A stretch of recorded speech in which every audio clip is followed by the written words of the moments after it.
Okay, Assalamualaikum. Aku buat soalan 14, which is a student drops a stone from a second floor window 15 meter above the ground.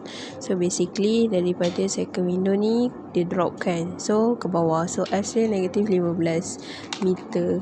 So dia tanya, how long does it takes for the stone to reach the ground? So maknanya how long tu dia nak time. So basically kat sini kita tengok, yang ni kita pakai time, yang ni pun kita ada time, tapi kita tak tahu velocity dia berapa. U kita boleh andaikan stone tu sama dengan kosong. So basically ni tak boleh pakai lah, sebab V ada V kita tak tahu berapa kan. So kita boleh pakai yang ni. So masukkan dalam ni, last sekali dapat T sama dengan 1.75 saat. So B dia tanya calculate the velocity before it hits the ground. So basically dia nak velocity pula. Kita dah ada time, kita tahu G kita negatif 9.81.